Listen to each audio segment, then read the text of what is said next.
우리는 인생을 살면서 하나님을 잘 믿는 것이 중요합니다. 믿는데 잘 믿어야 합니다. 그럼 하나님을 잘 믿는 사람들의 특징이 뭐냐? 여러 가지가 있겠지만 영적인 멘탈이 중요합니다. 멘탈을 잡아야 한다는 것입니다. 멘탈이 좋아야 합니다. 정신이 중요합니다. 체력이 좋고 기술이 좋고 아무리 우리가 능력이 많아도 멘탈을 잡지 못하면 다 무너지게 된다는 것입니다. 반대로 멘탈이 좋으면 세상 속에서의 싸움도 우리가 능히 이기고 승리할 수 있다는 것입니다. 그래서 영적으로 멘탈이 좋은 사람들의 특징은 어떤 상황이 올지라도 잘 흘려보냅니다. 상황에 흔들리지 않고 말씀에 흔들립니다. 상황에 흔들리지 않습니다. 말씀에 흔들립니다. 물론 아예 흔들리지 않는 사람은 없습니다. 우리가 다 연약한 인간이기에 하나님께서 힘드시면 우리가 흔들릴 수밖에 없는 것이 우리 인생입니다. 그러나 승리해본 사람은 승리한 기억이 있기 때문에 쉽게 또 금방 제자리로 돌아오고 또 방법을 알기 때문에 멘탈을 잘 붙잡습니다. 멘탈을 어디에 써야 하는지 아는 사람들은 금방 회복한다는 것입니다. 그래서 이 시간 우리가 함께 은혜를 나눌 때 또 멘탈을 함께 잡고 또 하나님께 경배하는 이 시간들이 되기를 소망합니다. 그래서 오늘 본문에서 영적인 멘탈을 잡기 위해서 두 가지만 보도록 하겠습니다. 크게 이 스토리 간략하게 설명하면 사울이 다윗을 죽이려 합니다. 근데 못 죽입니다. 다윗이 사울을 봐줍니다. 그리고 헤어집니다. 이게 오늘 전체 스토리입니다. 이 사실 속에서 두 가지를 볼 텐데, 첫 번째, 쓸데없는 것에 마음 쓰지 말고 해야 할 것을 하라는 것입니다. 오늘 본문에서 사울은 멘탈을 다 잃어버린 사람이었습니다. 그의 직업이 뭐였습니까? 왕이었습니다. 왕이 해야 되는 일이 무엇입니까? 많은 일들이 있겠지만 가장 중요한 일은 나라를 잘 다스리는 일입니다. 백성을 잘 돌보는 일입니다. 특별히 이스라엘 왕이라고 한다면 하나님을 경외하는 사람으로서 하나님을 잘 믿고 동시에 사람들로 하여금 하나님을 잘 믿도록 하게 하는데 그 역할이 있다고 말할 수 있습니다. 그래서 사울은 기름 부음 받은 왕으로서 아브라함과 이삭과 야곱과 하는 그런 등등의 약속 가운데서 하나님의 약속의 계보를 잇는 왕이었고 또 하나님의 은혜를 흘려내보내야 하는 역할이 바로 사울이었다는 것입니다. 그런데 사울이 지금 뭘 하냐면 다윗을 쫓습니다. 사울은 지금 다윗을 쫓을 때가 아닙니다. 다윗을 쫓아야 할 때가 아니라 하나님을 보고 백성을 잘 다스려야 하는 책무를 맡은 사람입니다. 그런데 엉뚱하게 지금 다윗을 쫓고 있다는 것입니다. 엉뚱한데 정신이 팔려서 다윗을 미워하고 쓸데없는 것에 시간과 재력을 소모하고 있다는 것입니다. 2절 한번 볼까요? 2절에 보면은 사울이 일어나 십광야에서 다윗을 찾으고 이스라엘에서 택한 사람 3,000명과 함께 십광야로 내려가서 3,000명이 다윗을 찾습니다. 이게 얼마나 소모적인 낭비입니까? 이 3,000명이 만약에 전도를 한다고 생각해 봅시다. 범기역에 나가서 전단지를 들고 예수 믿으세요. 그러면 하다못해 한 명이라도 전도하지 않겠습니까? 전도 못하겠으면 3,000명이 그냥 어디 한 군데 앉아가지고 성경책을 한번 읽어본다고 생각해 봅시다. 그럼 뭔가 변화가 일어나지 않겠습니까? 상상만 해도 행복하시죠? 그죠? 네. 근데 지금 3,000명이 뭘 하냐면 다윗을 쫓고 있다는 것입니다. 하다못해 3,000명이 휴지라도 죽으면 풍경이 달라지지 않겠습니까? 사사기 시대는요, 특별히 이 기드온과 함께한 300용사, 영적으로 준비된 300용사는 미디안 원수를 무찔렀습니다. 베드로는 복음을 전한 뒤 3,000명이 회심합니다. 사도행전 2장에서 그렇죠. 3,000명이 뭘 했을까요? 변화받은 3,000명이 뭘 했겠습니까? 제자가 됐겠죠. 그리고 순교의 삶을 살았을 것입니다. 그러니까 복음을 받아들이는 하나님의 사람들의 특징은 뭐냐면 시간과 재력을 엉뚱한 데 소모하지 않는다는 것입니다. 뭐가 중요한지, 뭐가 진짜 중요한지, 뭐에 정신을 쏟아야 하는지 알기 때문에 미워하는데 시간을 쏟지 않습니다. 생명을 붙잡는 일에 시간을 써도 모자르죠. 우리가 생명을 붙잡는 일에 마음을 쓰고 기도를 해도 시간이 모자릅니다. 미워하는데 우리가 시간을 쓴다. 너무나 허망한 것입니다. 근데 사울은 어땠습니까? 초점을 놓쳤습니다. 하나님을 봐야 하는데 사람만 보고 앉아 있습니다. 그러니까 정작 해야 할 일은 놓치고 있다는 것입니다. 그런데 사람마다 해야 할 일이 조금씩 다른 것 같아요. 사울이 해야 할 일은 백성을 돌보고 사울이 미워하지 말아야 하는 것이었다면 이것을 우리에게 적용해 본다면 어떻게 적용해 볼 수 있을까? 사람마다 조금씩 다를 수 있을 것 같습니다. 물론 우리가 모든 성도님들이고 제가 방향은 다 하나님께로 맞춰져 있지만 각자의 삶 속에서 무엇을 해야 되는지는 다 다르지 않습니까? 예를 들어서 어떤 사람이 문제가 있어서 기도를 한다고 했을 때 또 교회에 나왔습니다. 그럼 이 사람이 해야 할 일은 무엇입니까? 기도가 왔으니까 기도해야 합니다. 근데 문제가 뭐냐에 따라서 기도의 방향이 달라지죠. 아픈 사람이 있다면 아픈 사람을 위해서 기도해야 할 것이고 또 속 썩이는 사람이 있으면 속 썩이는 사람을 위해서 기도해야 할 것입니다. 이따가 많이 기도하시겠네요. 그렇죠? 네. 그리고 만약에 그런데 만약에 기도를 하러 왔는데 만약에 내가 때려서 환자가 생겼고 내가 속을 썩여서 그 사람이 나의 속을 썩이는 것이라면 지금 기도가 우선입니다. 그렇지 않습니다. 사과해야 하는 게 우선이라는 겁니다. 그러니까 요지는 무슨 일을 하려면 먼저 우리 자신과 상황을 좀 솔직하게 파악하고 행동해야 한다는 것입니다. 누가복음 10장에서 어떤 사람들이 예루살렘에서 여리고로 내려갑니다. 세 명이 있었죠. 누구죠? 제사장과 레위인과 사마리아인이었습니다.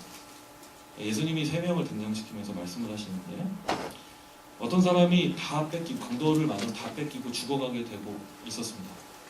죽어간 상황이었는데 제사장이 지나가고 레위인이 그냥 지나갑니다. 근데 그 강도 만난 자를 누가 구원해 줍니까? 사마리아인이 구원해 줍니다. 여기서 누가 제대로 일을 합니까? 사마리아인이었습니다. 근데 놀라운 사실은 제사장과 레위인은 아무짝에도 쓸모가 없었던 것입니다. 왜냐? 이 사람들은 지금 어디로 가고 있냐면 예루살렘에서 지금 여리고로 가고 있다고 했죠. 그러니까 쉽게 말하면 예배 드리고 은혜 왕창 받고 내려가는 길이었습니다. 그런데 정작 돌아봐야 하는 사람들은 돌아보지 못하고 그냥 갔다는 것입니다. 왜 지나쳤을까요? 간단합니다. 귀찮았기 때문입니다.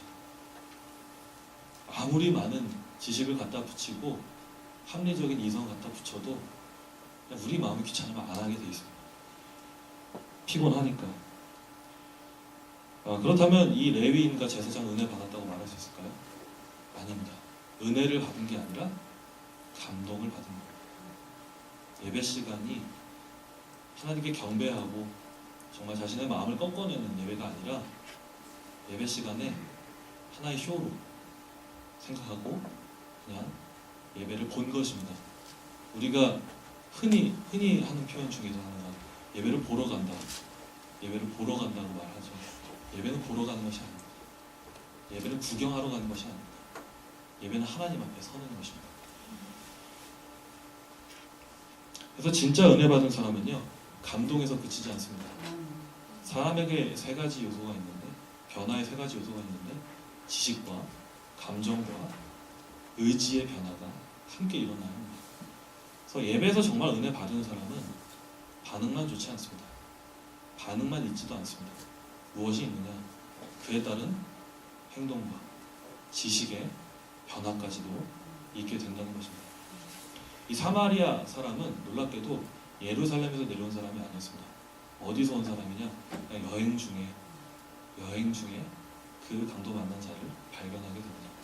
그러니까 이 사람은 결국에는 어떤 사람이냐? 삶이 예배자였다 라고 결론 내릴 수 있겠죠. 우리도 마찬가지여야 한다는 것입니다. 마땅히 뭘 해야 할지를 알고서 신앙생활을 해야지 그냥 아무렇게나 하면 안 된다는 것입니다. 그런데 여기서 우리가 빠지지 말아야 하는 함정이 하나 있는데 이해입니다. 이해. 무슨 말이냐면 어떤 경우에 순종할 때 하나님의 말씀을 알겠는데 이제 순종을 해야 되는데 어떻게 이제 말하는 경우가 있냐면 이해하면 순종하겠습니다. 이렇게 말하는 경우가 있습니다. 이해하면 순종하겠다. 반은 맞고 반은 틀린 얘기입니다. 우리가 주님을 믿는 것은 한편으로 이해 차원이 있습니다. 하나님은 인격적이시고 우리를 설복하시죠. 설득하고 그 가운데서 복종하게 하십니다. 항복하게 하십니다. 그냥 아무렇게나 마구잡이로 끌어다가 앉혀서 너 나 믿어라 이렇게 하나님께서 하시는 것이 아니라 하나님께서 그에 걸맞는 상황과 은혜와 때를 허락하셔서 하나님 당신이 누구신지를 우리에게 알려주시죠. 그래서 하나님 만나는 것은 인격적인 만남이 수반되고 이해가 확실히 있습니다. 그래서 우리가 그분의 말씀을 동의하고 이해하게 따르게 되는 것입니다. 그런데요, 우리가 하나님을 믿을 때 생각해 보면 하나님 다 이해하고 살지 않았습니까? 우리가 하나님 다 이해하려면 얼만큼 해야 이해할 수 있습니까? 천국에 가서도 다 이해 못합니다. 천국에 가면 우리가 이해할 수 있는 것은 아마도 성경을 다 이해할 수 있겠죠. 성경책을 잘 안 읽어서 이해 못했는데 하나님 이거 좀 알려주세요. 이거 좀 알려주세요. 그렇게 이해할 수 있을지 모르겠습니다. 하나님은 우리와 질적으로 차이가 있어서 그분을 다 하고 나서야 믿을 수 있는 그런 분이 아닙니다. 무작정 맹목적으로 그분을 따르는 게 아니죠. 그리고 성경에서 순종을 말할 때는요, 때로 이해로 불가능한 것들이 등장합니다. 우리가 다 알겠지만 아들 이삭을 죽여야 합니다. 아브라함이 하나님께서 말씀하시죠. 베드로는 무리를 걸어야 했습니다. 또 물고기를 잡으려고 그물을 이미 던져봤는데 반대편에 던지라고 하십니다. 또 똑같은 결과인데, 그러니까 이해할 수 없는 것들을 하나님께서 순종할 것을 요구하시죠. 또 모세는 어떻습니까? 200만의 이스라엘 백성들이 있었는데 홍해 앞에 있습니다. 하나님 뭐라고 하십니까? 홍해를 건너라고 하십니다. 믿어집니까? 이거 이해할 수 있습니까? 절대로 이해할 수가 없는 것입니다. 그런데 이런 말씀들은 언제 열매를 맛보게 됩니까? 순종했을 때 열매를 맛보게 된다는 것입니다. 순종했을 때. 그럴 때 하나님을 더 깊이 알게 되죠. 이스라엘 백성들이 광야를 걸으면서 또 홍해를 걸으면서 뭘 느꼈을까요?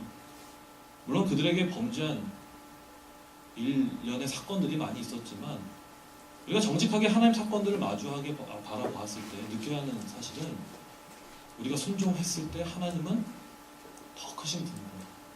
하나님은 우리를 이끄시기에 부족함이 없으신 분이구나. 그것을 우리가 살면서 깨닫게 된다는 것입니다. 그래서 이해하면 순종하겠다. 이것은 우리가 할 수 있는 답이 아닙니다. 우리는 순종해야 하는 것입니다. 이런 예를 들 수 있습니다. 밥을 먹지 못해 죽어가는 사람이 있는데 어떤 선한 사람이 나타나서 밥을 줍니다. 그럼 지금 이 사람이 뭘 해야 합니까? 밥을 먹어야 합니다. 그런데 만약에 이 사람이 밥을 먹기 전에 이해해야 내가 먹겠다 라고 한다면 너무 피곤해집니다. 이 밥이 어떻게 조리되었고 어디 쌀이며 얼만큼의 압력이 주어졌고 그래서 내가 먹을 수 있는 밥이구나 해서 먹는다. 그러면 이 사람 궁금해서 절대 못 먹습니다. 만약에 먹기 위해 이해하려고 한다면 밥 먹는 게 그냥 간단한 일 같지만 그 속에 하나님의 창조 질서가 들어있지 않습니까? 만유인력 법칙이 있어야 되고요. 중력 가속도를 계산해야 되고 연력학 법칙이 필요하고요. 수많은 물리와 화학과 생물 이론을 이해하고 나서도 먹을 수 없을 것입니다. 그러니까 실제로 우리가 이 삶을 돌아보면 이미 하나님께서 주신 은혜들 가운데 우리가 그냥 의지하고 사는 거죠. 사실은 하물며 하나님 말씀이 주어졌습니다. 그러면 우리가 어떻게 해야 합니까? 순종하는 게 마땅하다는 것입니다. 살려면 그냥 먹으면 되는 거지 따질 게 아니라는 겁니다. 이해한다는 것은요, 의심하고 질문하기 마련입니다. 물론 신앙에 있어서 의심과 질문은 매우 중요한 위치에 있지만 이해의 극단으로 가서는 안 됩니다.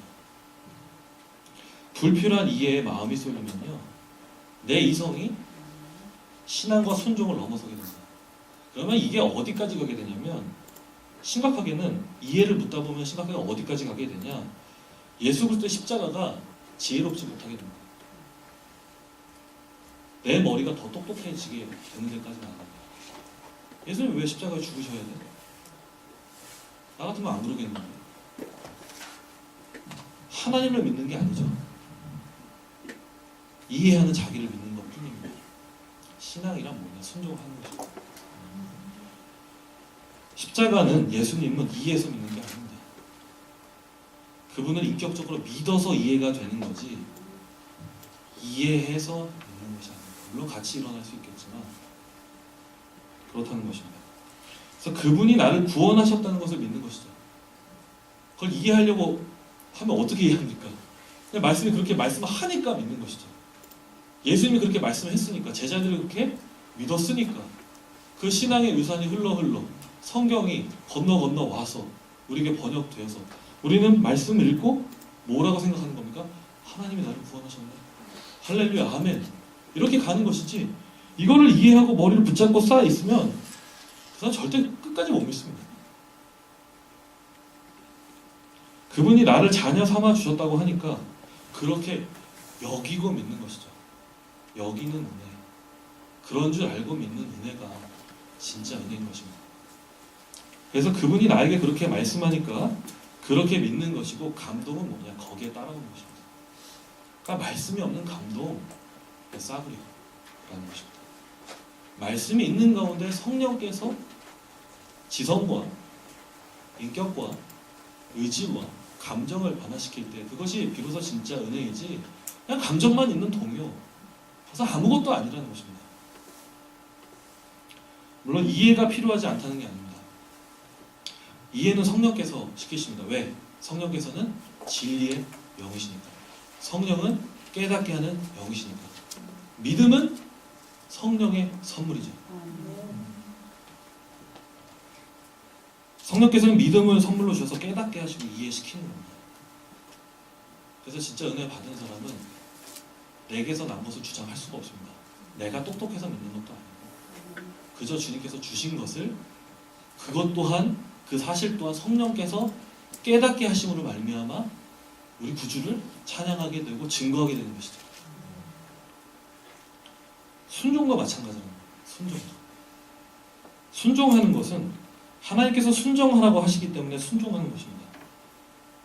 남표교회 박영선 목사님이라고 계시는데, 어느 설교책에서 이런 말을 하는 것을 제가 잊지 못해 기억하고 있는 것이 있습니다. 그게 뭐냐면, 내가 왜 살인하지 않는 줄 아시냐, 이렇게 말씀하시는데 재밌죠?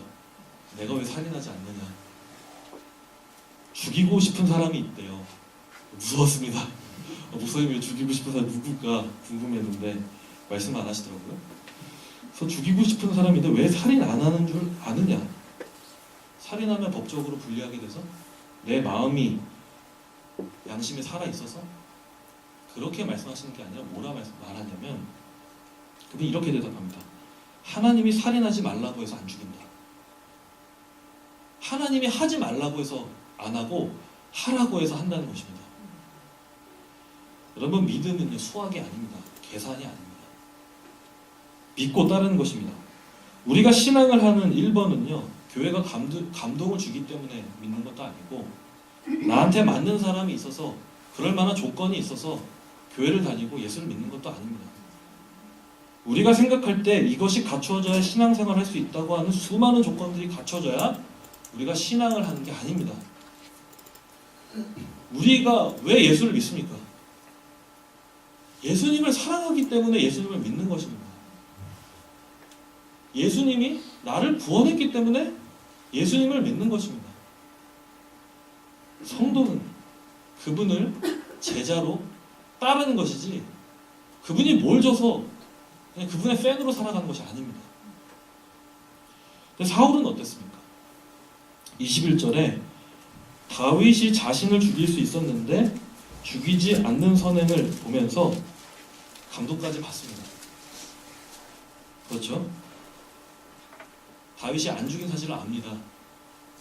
다윗은 호소하죠. 자기를 변호합니다.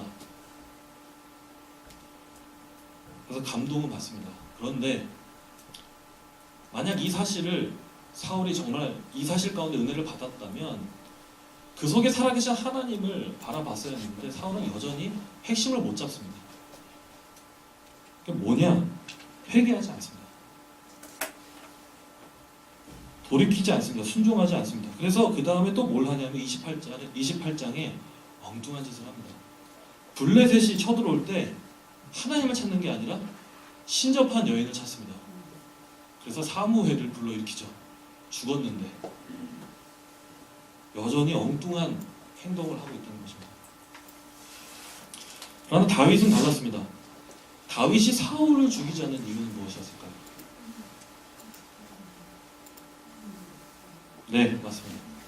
사울이 기름 부음 받은 자, 하나님이 선택한 사람인 줄 알았기 때문입니다. 다른 이유가 없습니다. 하나님이 사울을 죽이라고 한 적이 없습니다. 사울은 어떤 위치에 있냐면 하나님께서 약속을 주신 그 경륜 속에 있는 위치에 있는 사람입니다. 그를 제거한다는 것은 하나님의 말씀을 내가 다 깨버린다는 얘기입니다. 다윗은 하나님이 어떤 분인지 알았기 때문에 사울을 하나님께서 전쟁에서 죽이시던지 아니면 그냥 저절로 사망하게 되든지 어떻게든 간에 하나님께서는 당신의 약속을 이루어 가실 것이라는 믿음이 있어서 결국에 그를 죽이지 않았습니다. 그래서 사울이 기름 부음 받은 자인지 알았기 때문에 죽이지 않았다는 것입니다. 그러니까 한마디로 말하면 다윗은 하나님께 순종했기 때문에 사울을 죽이지 않은 것입니다. 그가 잡은 본질은요, 하나님 말씀에 대한 순종이었습니다. 설령 죽이고 싶은 마음이 왜 안 들었겠습니까?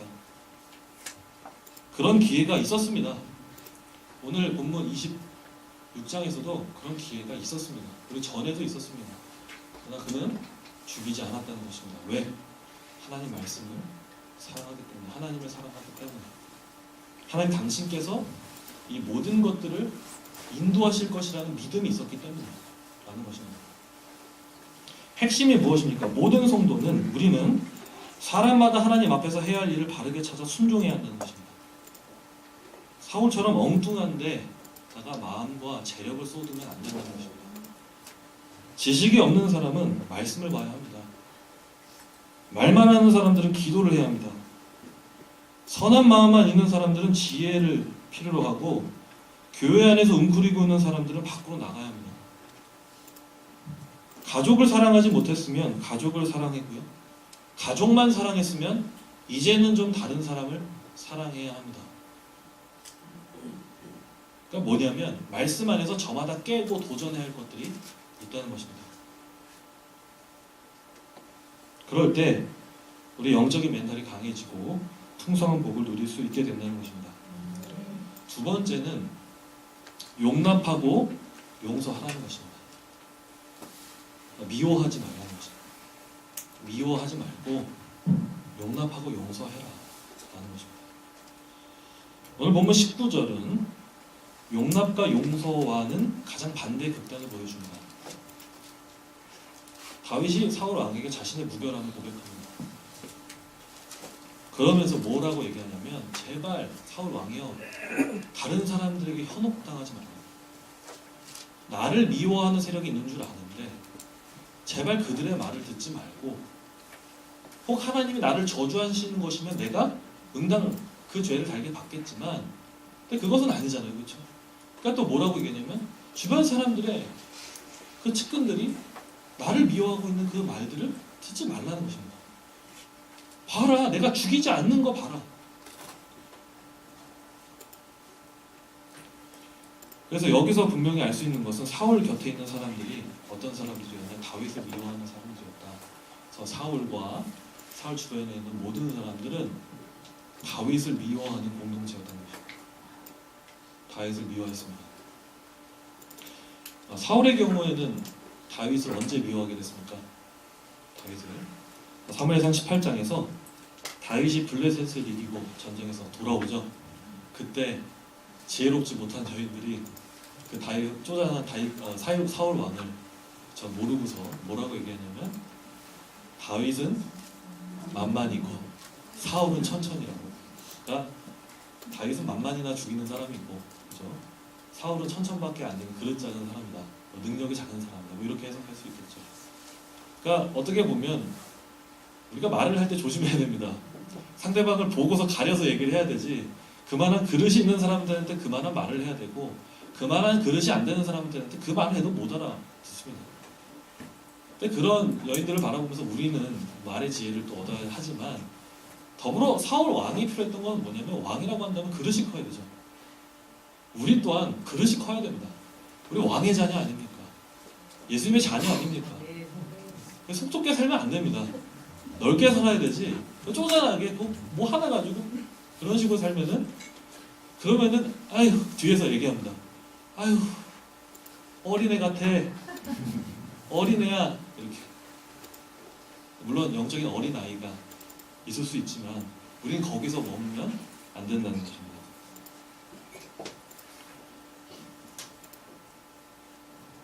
사울은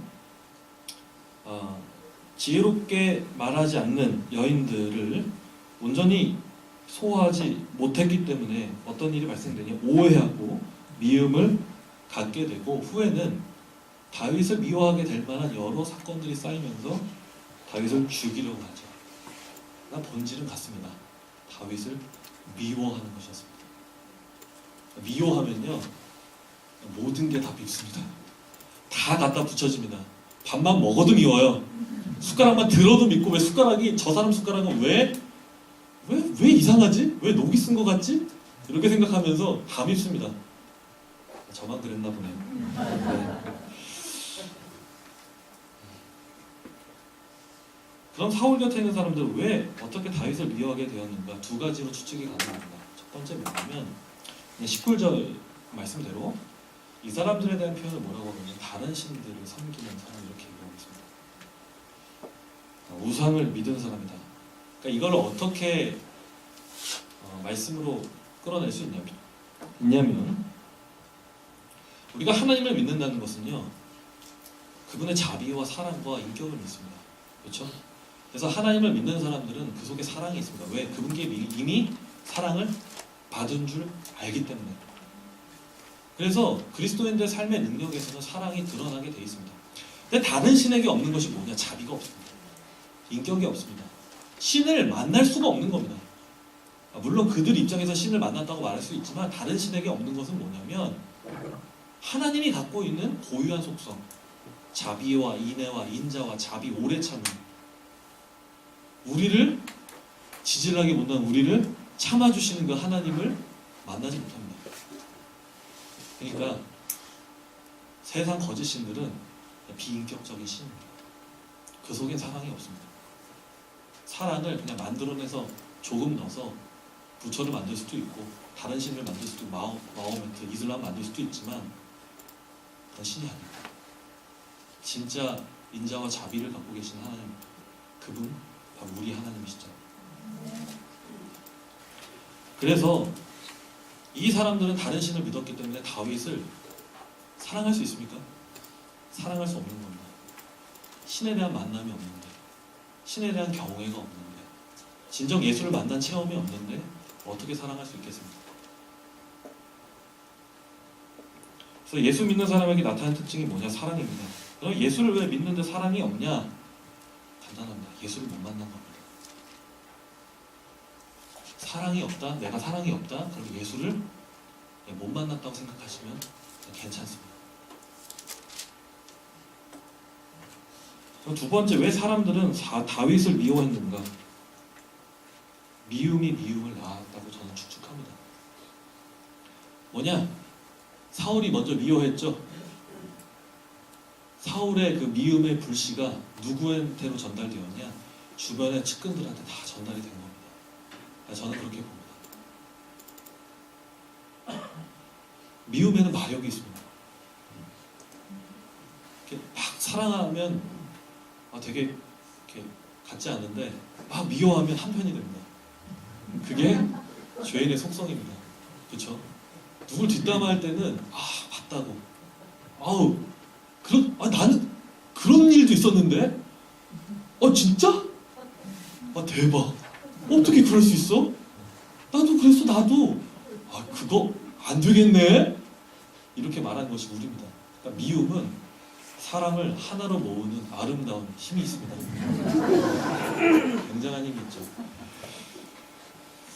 드라마 장영실에서, 제가 장영실 좋아하는데 그 사극을 좋아해요. 그래서 다 장영실을 보는데, 장영실은 여러분 다 아시다시피 원래 출신이 노예 출신이죠. 그러나 그의 과학적 능력을 또 세종대왕, 또 태종이 알아보고서, 이방원이 알아보고서 능력을 인정받아서 세종 때 신분이 상승이 됩니다. 총 3품까지 올라가게 되는데, 근데 그 가운데 이제 양반이 장희재라는 사람이 등장하게 됩니다. 근데 어릴 때부터 이 장희재가 양반 출신인데, 장영실은 그 밑에 있는 노예였거든요. 엄청 싫어합니다. 시기하고 질투해요. 왜? 자기는 양반이고 배웠는데 장영실 더 똑똑한 거죠. 그래서 시기와 미움이 쌓이고 하는 짓만 하도 꼴받고, 그러니까 막 때리고 못 살게 굴고. 근데 나중에는 장희재가 변화가 됩니다.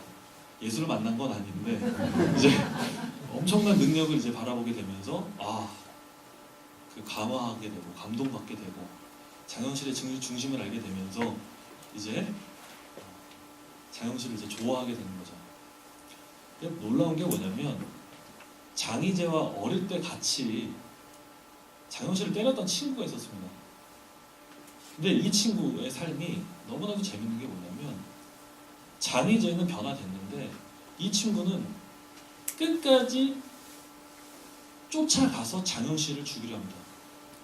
드라마상에서는 명나라 유학 가서 거기까지 가서도 죽이려고 해요. 모험을 씌우고 어떻게든 죽이려고. 그래서 장희재가 어느 날 그 친구를 만나고 말합니다. 너 왜 계속 그렇게 하고 다니냐, 이렇게 묻는 거죠. 뭐가 그렇게 원한이 있길래 그렇게 하느냐. 그러니까 이 사람이 하는 말이 뭐였냐면, 너는 지금 장영실에 대해서 생각이 바뀌었는지 몰라도 너 때문에 나는 어렸을 적에 장영실을 미워했고 이제는 도저히 죽이지 않으면 안 될 것 같은 분노가 마음에 쌓였다는 것입니다. 그러니까 미움이 미움을 계속 불러일으켜서 미움 자체가 삶이더라고요. 이런 것입니다.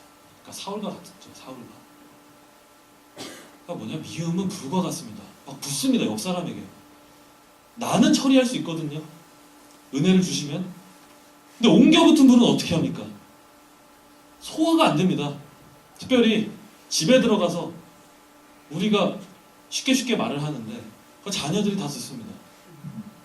그럼 자녀들은 어떻게 생각하느냐? 그걸 그대로 듣고 그런 줄 압니다. 다락방에 가서 그 얘기를 똑같이 하잖아요. 그런 줄 압니다.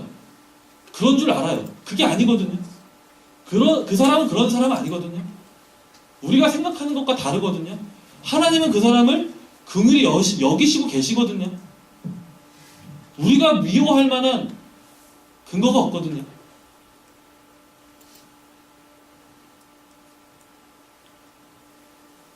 미움은 이토록 무서운 것입니다. 내가 누군가를 미워하고 그걸 말하기 시작하면 그걸 불붙은 사람들에게 옮겨붙습니다. 이유가 없습니다. 정신 못 차리면 그냥 싫는 겁니다. 그냥 싫은 겁니다. 싫은 관점으로 그냥 계속 보게 되는 겁니다. 내가 좋아하는 사람이 무엇을 싫어한다? 나랑 관계가 잘 유지되고 있는 사람이 무엇을 싫어하면 따라서 싫죠. 공동체 안에서도 마찬가지입니다. 안 좋은 소리를 들으면 그래도 우리가 교양이 있으니까 막 싫은 것까지는 아닌데, 그죠? 똑같이 막 욕을 섞어가면서 그렇게 말하진 않는데 어떻게 하냐면, 난 교양이 있으니까. 근데 꺼려하죠. 그 사람을 가까이 가기가 싫죠. 은근히 구분짓고 차별합니다. 그러면 안 된다는 것입니다. 그러면 절대로 안 됩니다. 그리스도인들의 스피릿 중 가장 중요한 스피릿이 있다면 그것은 용서입니다. 용납입니다. 용서와 용납하는 스피릿이 그리스도인들에게 가장 중요한 스피릿입니다. 영적인 멘탈입니다. 예수님께서 죄와 허물 많은 우리를 먼저 용서해 주셨습니다. 그게 근거입니다. 그래서 우리도 용서해야 하는 것입니다. 그 사람이 나에게 납득할 만한 이유를 제시해서 그렇게 따지고 들었으면 절대로 그 사람 용서할 수 없습니다. 예수님이 우리 안에 느껴지면 용서를 하는 게 아니라 어떻게 되냐면 용서가 되죠. 네, 용서가 됩니다. 그냥 용서가 되는 거예요. 용서하라 이렇게 말하지 않아도 그냥 용서가 되는 것입니다. 용서가 안 되면 어떻게 해야 됩니까? 주님 생각하면 됩니다. 주님. 베드로가 우리 주님께 묻습니다. 형제가 내게 죄를 범하면 몇 번 용서해야 됩니까? 몇 번입니까? 자, 7번이 아니라, 그죠? 7번씩 70번 용서하는 예수님께서 말씀하십니다. 근데 베드로는 똑똑하게 먼저 선 탁 치고 나가는 거죠. 너는 얼마나 생각하냐고. 7번이요. 완전수. 완전히 용서해야 되는 거 아닙니까, 주님? 이러면서 저 이제 그러는데 그게 아니라 예수님은 거기서 한 발짝 더 나가는 겁니다. 뭐라 말씀하시냐? 7번씩 70번. 완전에 10배를 더해서 그 사람을 용서해야 된다는 것입니다. 얼마나 중요하면 그렇게 말씀합니까? 주기도문에도 주기도문 끝난 다음에 예수님께서 이렇게 말씀하셔요. 한번 찾아볼까요? 마태복음 6장 14절과 19절.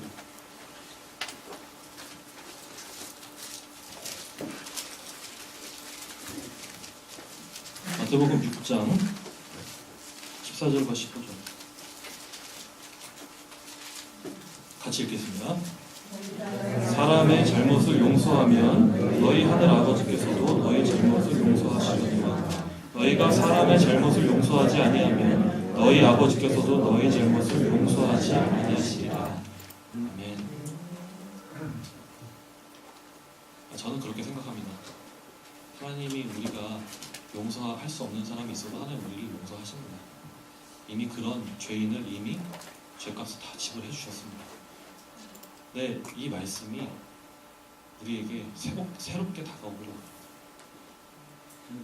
용서하는 것을 얼마나 하나님께서 강조하시길 원하시며 또 이 문자 그대로 받아들여도 섬뜩한 말씀 아닙니까? 우리가 용서하지 못하면 하나님 우리를 용서하지 않겠다. 만달란트 비유가 그거잖아요. 우리가 이미 만달란트를 탕감받은 자인데 하나님이 이미 우리를 긍휼히 여기셨는데 너희가 긍휼히 여기지 못하면 안 된다는 것입니다. 우리는 이미 만달란트를 탕감받았는데 100데나리온 가지고서 그것 가지고서 쪼잔하게 굴면 안 된다는 것입니다.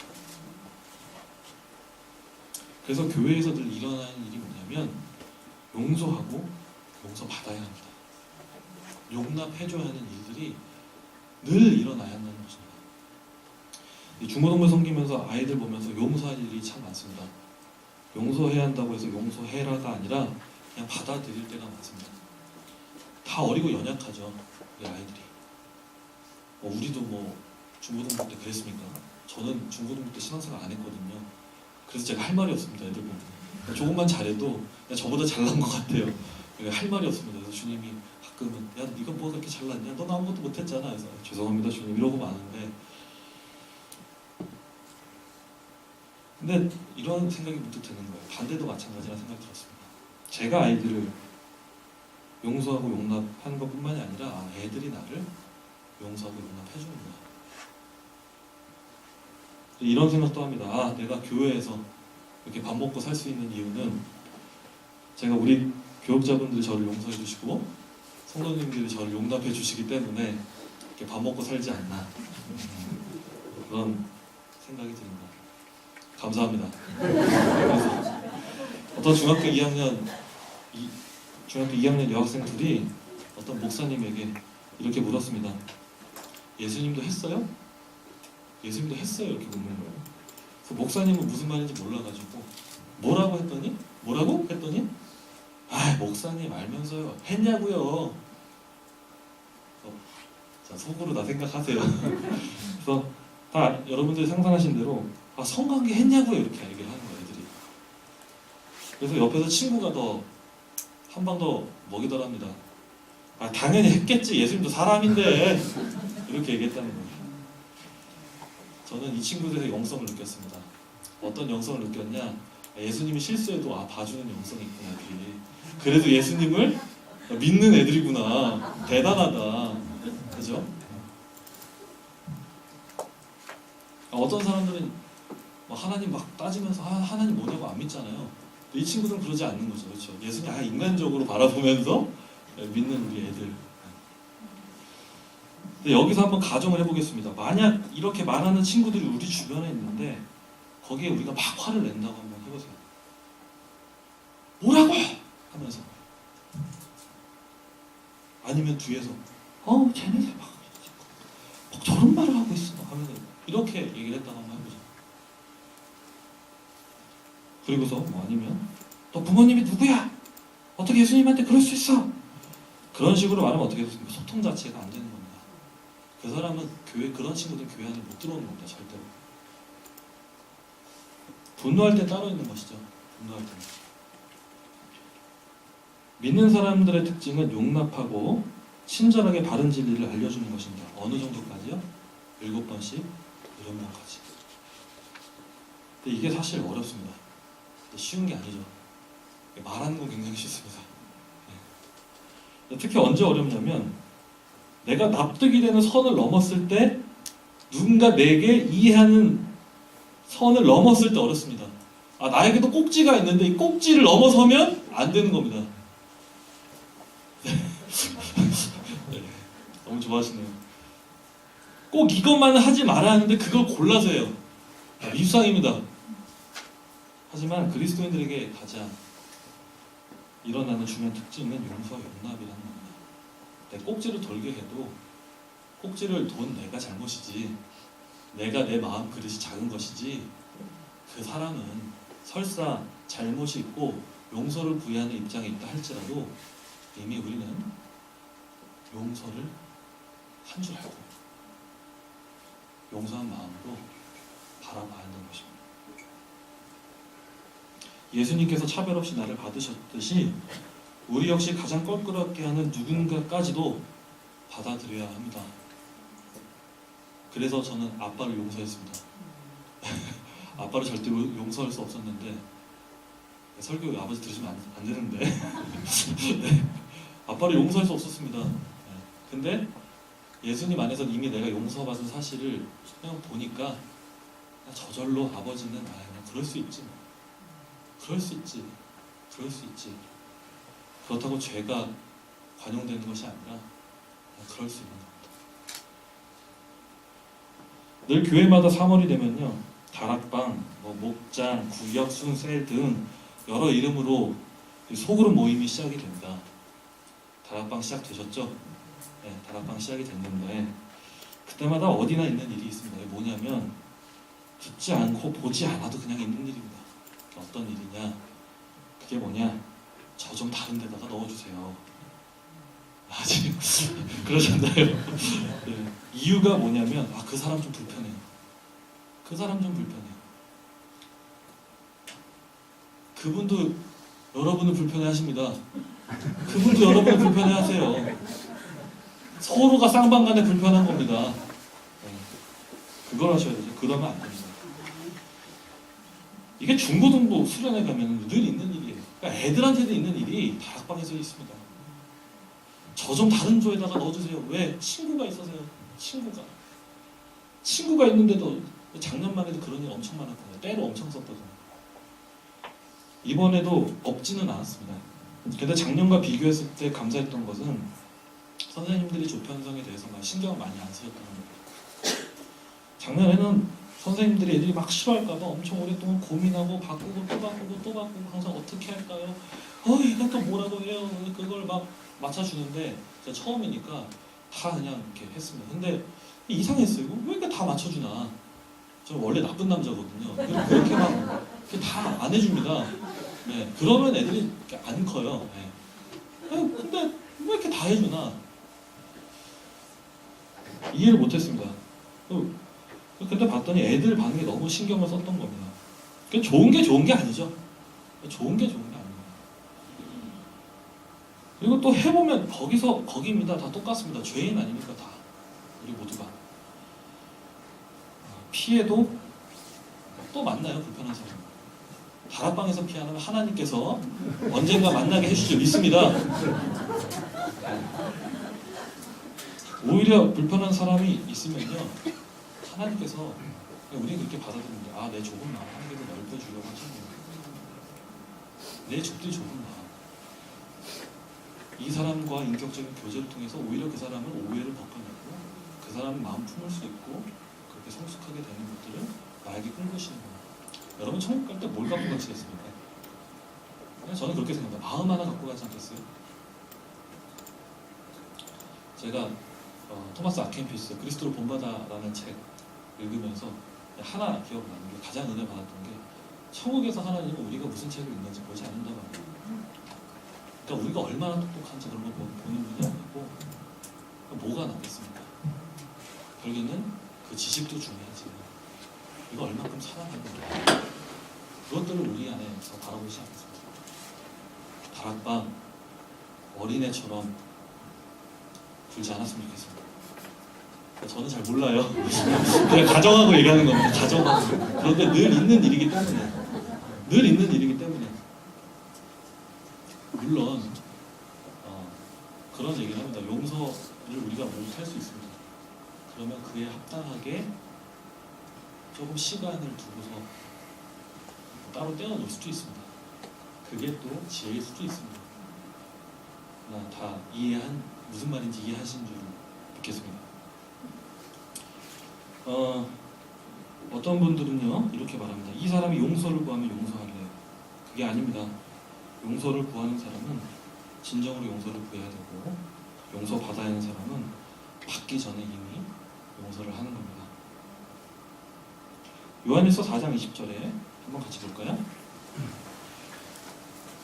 한 구절 읽고 요한일서 4장 20절에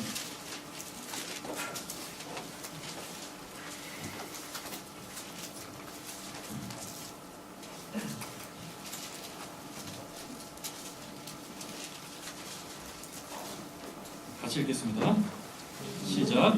누구든지 하나님을 사랑하노라 하고 그 형제를 미워하면 이는 거짓말하는 자니, 보는 바 그 형제를 사랑하지 아니하는 자는 보지 못하는 바 하나님을 사랑할 수 없느니라. 아멘. 우리가 하나님을 사랑한다면 형제를 사랑해야 합니다. 우리가 하나님을 사랑한다고 찬양하십니까? 기도하십니까? 말로만 하지 말고 진짜 우리 주변에 있는 사람들이 사랑받고 있는가, 이렇게 말하는 제 자신도 많이 있을 것입니다. 우리가 돌아봐야 한다는 것입니다. 그래서 저는 가끔 차 안에서 혼자 소리칠 때가 있었습니다. 어떻게 소리치냐면, 사역하고 돌아가는 길에 얼마나 제 자신이 부족한지, 그러니까 마음이 작은 거죠. 좁은 제 자신을 보는 거죠.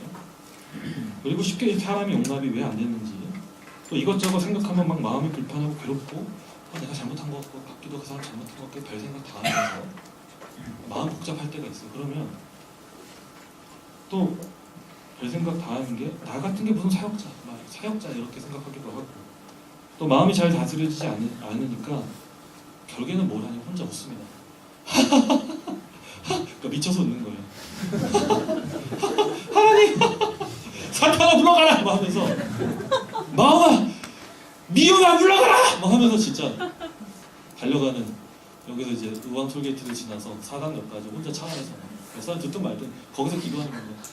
하나님, 나는 왜 이렇게 좁은가요? 아버지 도와주셔서! 막 하면서 믿습니다! 아멘! 막 이러면서 가끔 혼자 일부러 웃겨요. 혼자 웃으려고. 별쇼를 다 합니다. 괜찮습니다, 주님. 괜찮아요. 하나님은 나를 인도하시니까 내 마음이 넓어질 줄 믿습니다. 그러니까 아는 대로는 기도해봐요. 아는 대로는. 근데 놀라운 건 시간이 지나니까 부족하지만 하나님의 마음을 조금 알아지는 것 같습니다.